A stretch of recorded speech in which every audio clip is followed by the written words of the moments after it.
Μπορεί να θέλεις να φλερτάρεις, μπορεί να θέλεις να δώσεις τον καλύτερό σου εαυτό στη γυναίκα που σου αρέσει και θέλεις να επικοινωνήσεις μαζί της. Ωστόσο, μπορεί να μην αισθάνεσαι και τόσο ήρεμος όταν θέλεις να κάνεις αυτό που έχεις περισσότερο ανάγκη. Είμαι ο Χρήστος από το Men of Style και σήμερα θα δούμε για το πώς να είσαι πιο ήρεμος όταν φλερτάρεις. Πάμε!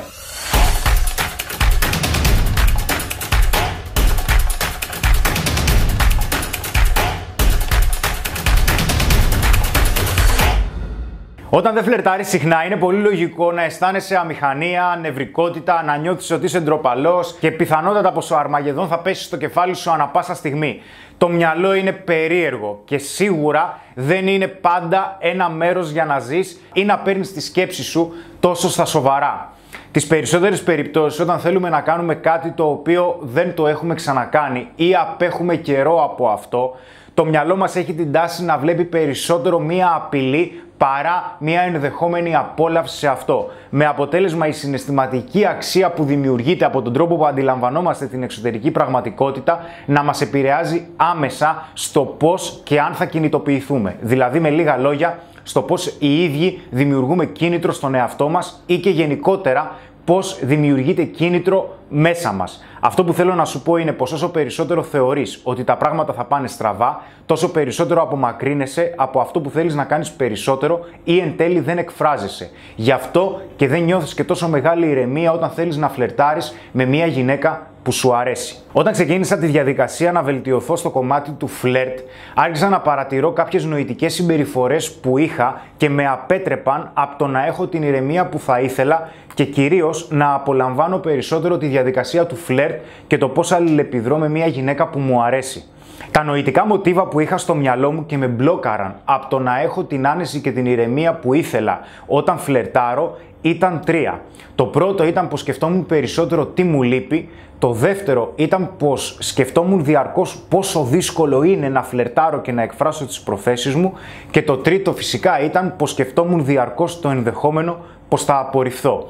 Αυτές οι τρεις κατηγορίες, αυτά τα τρία νοητικά μοτίβα που είχα, με απέτρεπαν από το να αισθάνομαι την ηρεμία που θέλω κατά τη διάρκεια του φλερτ. Οπότε, αν θέλεις να αισθανθείς, βασικά είναι απαραίτητο να αισθάνεσαι ήρεμος κατά τη διάρκεια του φλερτ, θα χρειαστεί να έχεις 5 πράγματα στο μυαλό σου τα οποία θα σε βοηθήσουν εν καιρό να ξεκλειδώσεις πιο γρήγορα, πιο εύκολα και να απολαύσεις ακόμα περισσότερο μια διαδικασία η οποία είναι μια απαραίτητη επικοινωνιακή ανάγκη. Πάμε να τα δούμε. Πρώτον, φίλε, μη σπαταλάς χρόνο στο να λυπάσαι τον εαυτό σου.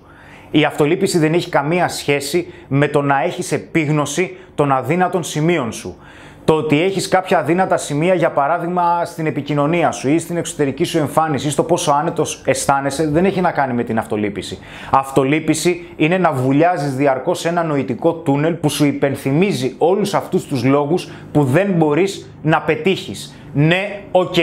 Κάποια πράγματα χρειάζονται εξάσκηση. Ναι, μπορεί επικοινωνιακά να μην το έχεις τόσο. Μπορεί να είσαι λίγο ντροπαλός ή μοναχικός ή εσωστρεφής. Οκ.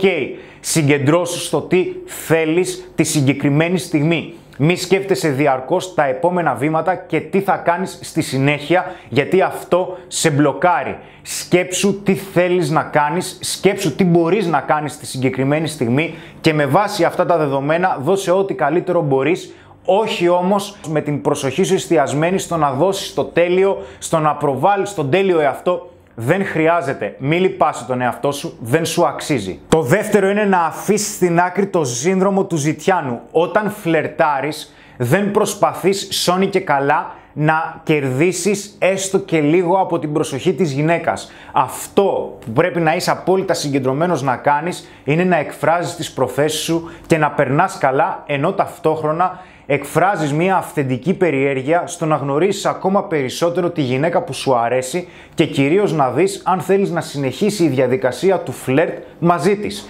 Αντί λοιπόν να σκέφτεσαι, τι χρειάζεται να κάνω για να μου δώσει ακόμα ένα ψήγμα προσοχής, συγκεντρώσου και στο τι χρειάζεται και εκείνη να κάνει για να σου δώσει τα απαραίτητα στοιχεία ώστε να θέλεις να συνεχίσεις την επικοινωνία σου μαζί της. Νούμερο 3.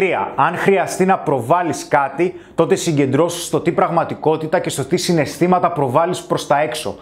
Άσε τη μιζέρια και κυρίως άρχισε να προβάλλεις συναισθήματα θετικότητας και ενθουσιασμού. Τα συναισθήματα που προβάλλεις είναι μαγνήτης για τους άλλους και κυρίως για τις γυναίκες, οι οποίες επηρεάζονται περισσότερο από αυτά. Όταν προβάλλεις προς τα έξω ότι περνάς καλά και ότι δεν σε νοιάζει διαρκώς τι άποψη και τι εικόνα θα σχηματίσουν οι άλλοι για εσένα, τότε μπορείς να εκφράσεις αυθεντικά τον εαυτό σου, τις προθέσεις σου και κυρίως να είσαι ήρεμος ώστε να μπορέσεις να απολαύσεις τη διαδικασία του φλερτ. Νούμερο 4. Δεν θα πιστεύεις ότι σου αξίζει η συγκεκριμένη γυναίκα, ειδικά στην αρχή.